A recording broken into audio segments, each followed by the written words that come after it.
Proiectul a durat un an jumate.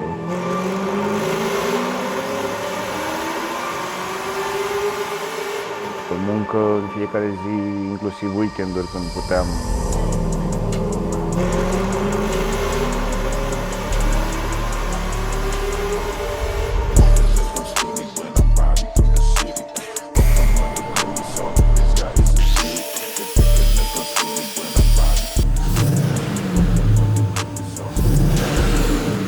Ideea a fost că ea mi-a spus, eu vreau o mașină roz, a vrut un urs, să fie mai deosebit, să nu aibă nimeni la fel.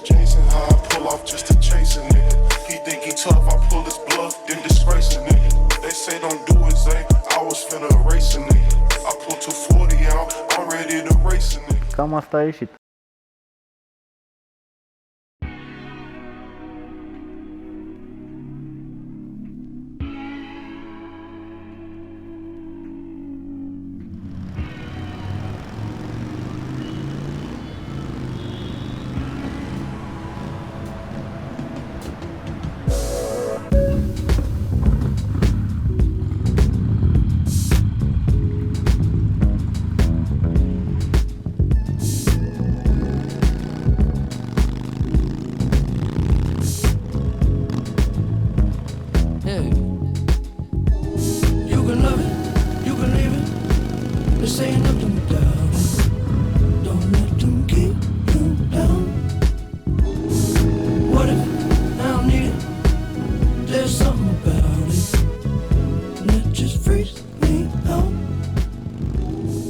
Salut, numele meu este Adrian, am un atelier de modificat mașini, în special pe partea de metal fabrication.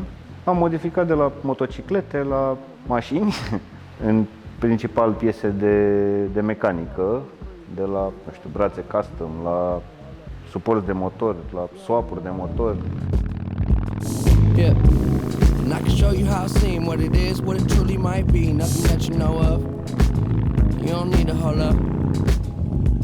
I'm so above and beyond. You take drugs to make it up where we on. Space shuttle Elon. Time we don't waste much. Fuck when we wake up and I have her sang just like Celine Dion. Catch me if you can, but you never. Băi, pasiunea pentru mașini a început cu prima mașină pe care am cumpărat-o. A fost un Opel Calibra.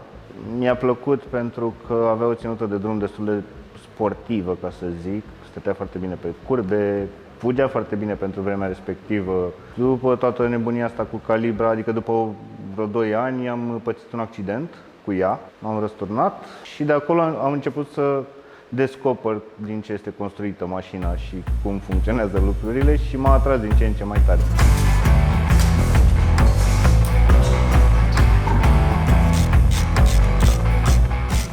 Mașina este a prietenei mele.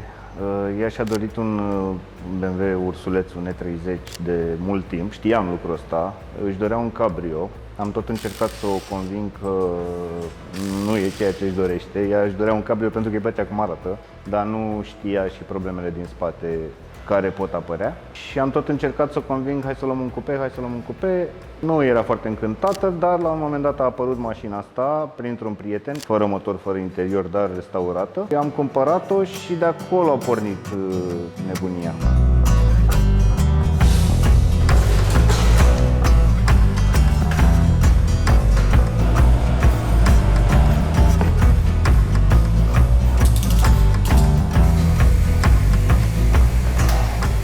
Da, a vrut să fie unicat, să nu mai aibă nimeni la fel și să fie roz. Asta au fost condițiile de bază și să aibă un eleron mare. Că de asta am ajuns la eleronul ăsta.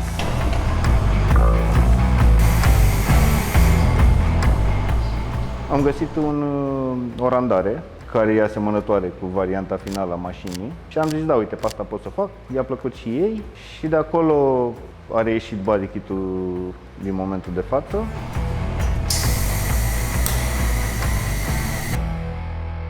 Eu nu sunt fan o anumită marcă, adică nu văd doar o marcă pe planeta asta, nu știu cum sunt unii cu Audi sau alții cu BMW. Pentru mine BMW mi-a deschis puțin ochii pentru că sunt niște mașini foarte bine construite din punct de vedere tehnic și foarte permisive din punct de vedere modificări. Respectiv ai tot felul de variante de piese de tuning. Caroseria este una ușoară, de asta mi-a plăcut E30 și destul de rezistentă, zice eu, și permisivă pentru un motor mai mare, pentru niște roți mai late și așa mai departe. De asta am ales să merg pe E30.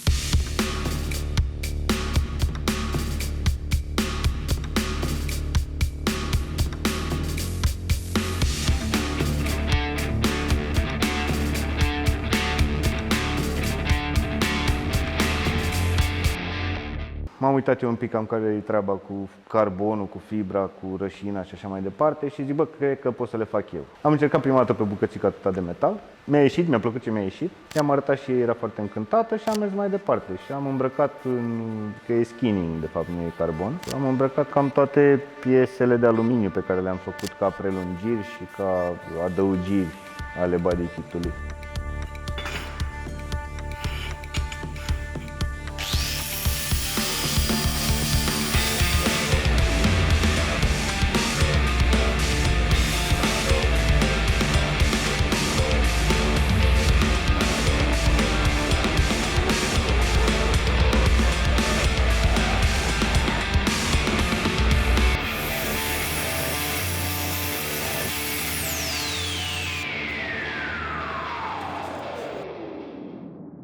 Complicat n-a fost, în schimb a fost mult mai multă muncă decât mă așteptam. Adică eu 3 luni de zile cred că am muncit într-una, n-am stat o secundă jos pentru că tot timpul se întărea rășina, trebuia să tai fulgii, trebuia să fac ceva tot timpul. Pe lângă asta, fiecare fulg pe care îl vezi pe elemente e pus cu pensulica, adică unul câte unul. Nu poți să-i arunci la grămadă pentru că se face un carcalete acolo și nu se mai înțelege nimic.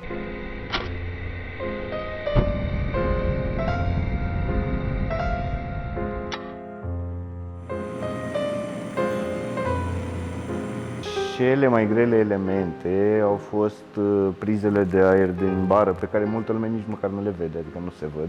Pentru că au 4 laturi în interior, cum ar veni, și nu stă rășina, asta e principala problemă. Și brațele leronului au fost la fel de greu de făcut, pentru că au tot felul de inclinații și iarăși contează, trebuie să ai o continuitate cu rășina respectivă.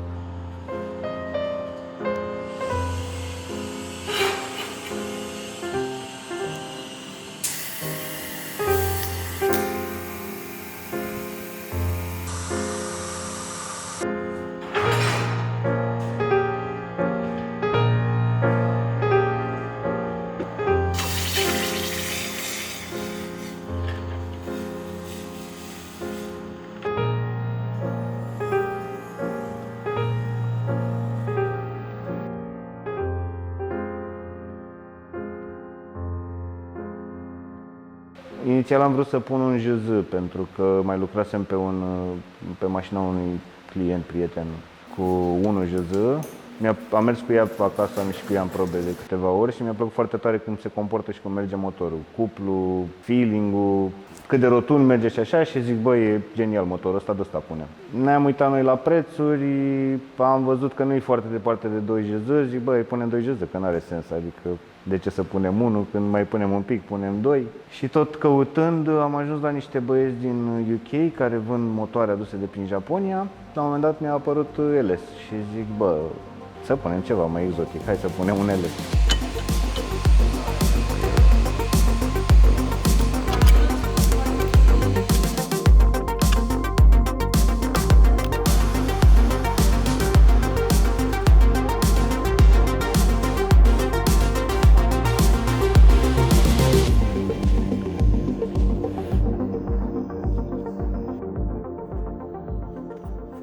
Mi-am bătut mult capul cu lufturile, cu aici să stea bara aliniată, mai ales că e de fibră, pe spate la fel. Trebuie să fac tot felul de artificii, să și reziste în mers, în timp, că nu e trailer queen, ca să meargă doar pe platformă. Mi-am bătut mult capul cu proporțiile aripilor, spre exemplu, pentru că în randare, i-am explicat și ei, randarea o faci cam cum îți convine, știi? Nu respectă 1 la 1 proporțional mașina din realitate. Vezi apele astea de la aripi că nu sunt drepte, știi? Am urcat cu tăietura cumva pe semirotund ca să nu stea nici apa acolo și ca să aibă o fluență din asta. Cu toate că ea are linii ascuțite, tot pe rotunjimi îți dă profunzimea și îți scoate în evidență detaliile, știi?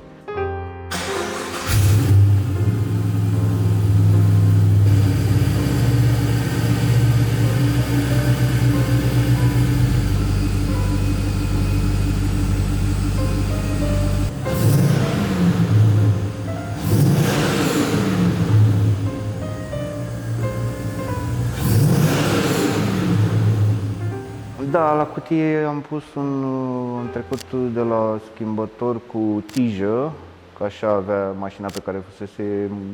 Motorul este de pe un Holden Caprice de Australia. Am trecut la schimbător cu cabluri și ăsta cu schimbătorul a fost o mică provocare, că era destul de greu de adus în țară, numai în state și în Australia îl găseam. Pe la motor i-am modificat baia de ulei ca să treacă caseta de direcție, am tăiat un pic din ea, n-a fost o mare inginerie. Am modificat pompa de apă pentru că ieșea aia originală, are un clopot mare pe care îl învârte cureaua și e prea mare și mi împingea în radiatoare cumva și am pus o pompă de apă de LS2, dar pompa de apă de LS2 avea cumva alt offset la fulia respectivă și a trebuit să o întorc și să fac o manțocărie ca să-mi revină la offsetul de LS1. Adică să pice pe serpentina cu relei corect.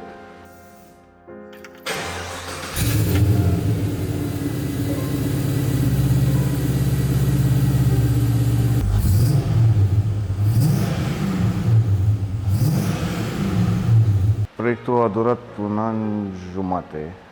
Muncă în fiecare zi, inclusiv weekenduri când puteam, până noaptea târziu și așa. Pe parcurs mai puneam poze, mai mult spre final, pentru că l-am ținut cumva ascuns o perioadă ca să pun pe Facebook și Instagram poze cu ea cât de cât într-o formă finală, ca să înțeleagă omul despre ce e vorba, adică așa când pui cu o tablă tăiată și sudată, nu ai ce să înțelegi. Și impactul a început să vină încă de atunci din, cum să zic, răspunsul oamenilor, știi, toți erau mega entuziasmați și li se părea tare ideea, ceea ce cumva m-a încurajat și m-a și ambiționat să fac mai bine decât poate mi-aș fi propus inițial sau nu știu, să am mai multă atenție la detalii, la lufturi, la toate chestiile astea care nu se văd, dar într-un final contează, după părerea mea.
sunt fericit că mulți văd munca din spate, ceea ce este ceva nou pentru mine. Adică la proiectele anterioare nu mulți zic, da, mă, uite câtă muncă e aici, știi? Și eu știam că e muncă acolo, dar nu se vede la fel, știi? Am participat la diverse evenimente unde au luat și Bescar. N-am făcut-o pentru, nu știu, un impact. Eu sunt mulțumit că îi place ei, adică asta e mulțumirea mea. Și eu văd că de câte ori merge cu ea e fericită și nu mă așteptam.